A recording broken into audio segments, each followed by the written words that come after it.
Kerala history സീരീസിൻ്റെ 5-ാം ഭാഗമാണ് കുറിച്യർ കലാപം. എന്താണ് കുറിച്യർ കലാപം എന്നും കുറിച്യർ കലാപത്തെക്കുറിച്ച് PSCക്ക് വരാവുന്ന ചോദ്യങ്ങളുമാണ് വീഡിയോയിൽ അവതരിപ്പിച്ചിരിക്കുന്നത്. ഈ ചോദ്യങ്ങൾ വരാനിരിക്കുന്ന village field assistant, company board, LGS പോലെയുള്ള 10th ലെവൽ പരീക്ഷകൾക്ക് പ്രയോജനപ്പെടുത്താം. വീഡിയോയിലേക്ക് കടക്കാം.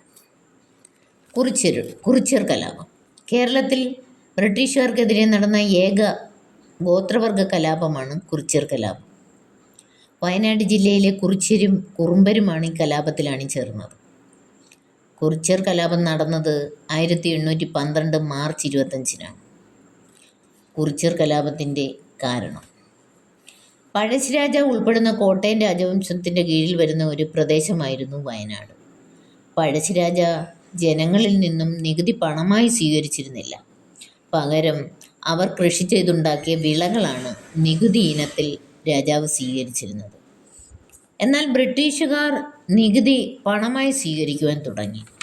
കൂടാതെ ഗോത്രവർഗക്കാർ കൃഷി ചെയ്തുണ്ടാക്കുന്ന വിളകൾ കുറഞ്ഞ വിലയ്ക്ക് ബ്രിട്ടീഷുകാർ വാങ്ങുകയും ചെയ്തു.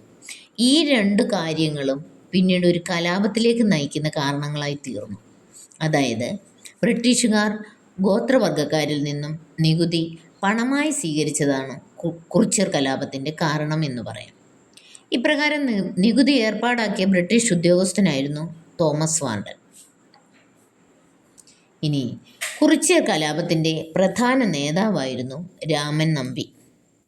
ഇദ്ദേഹം ഗോത്രവർഗത്തിൽപ്പെട്ട ആളായിരുന്നില്ല. രാമൻ നമ്പി പഴശ്ശി രാജവംശത്തിൽപ്പെട്ട ആളായിരുന്നു. എന്നാൽ അദ്ദേഹം കലാപത്തിന് നേതൃത്വം നൽകിയിരുന്നു എന്ന് മാത്രം. കുറിച്യർ കലാപത്തിന് നേതൃത്വം നൽകിയ ആദിവാസി വിഭാഗക്കാർ പ്ലാക്കച്ചന്തു, ആയിരം വീട്ടിൽ കോന്തപ്പൻ, വെങ്കലോൻ കേളു എന്നിവരായിരുന്നു.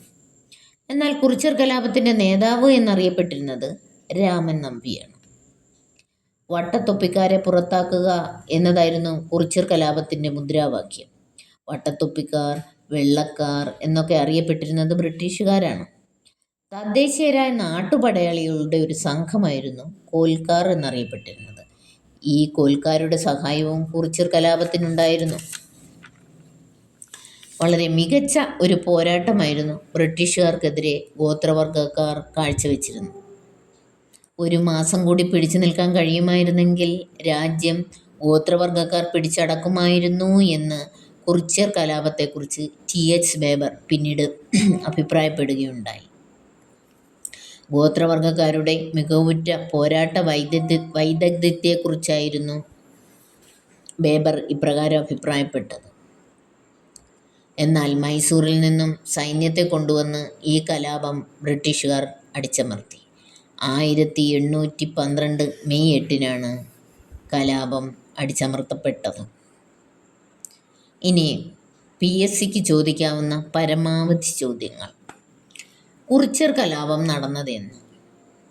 1812 മാർച്ച് 25. കുറിച്യർ കലാപത്തിൻ്റെ മുദ്രാവാക്യം: വട്ടത്തൊപ്പിക്കാരെ പുറത്താക്കുക. ഗോത്രവർഗക്കാരോട് നികുതി ഏർപ്പെടുത്തിയ ബ്രിട്ടീഷ് ഉദ്യോഗസ്ഥൻ തോമസ് വാർഡൻ. കുറിച്യർ കലാപം അടിച്ചമർത്തപ്പെട്ടത് എന്ന്? 1812 മെയ് 8. കുറിച്യർ കലാപത്തിൻ്റെ നേതാവ് രാമൻ നമ്പി.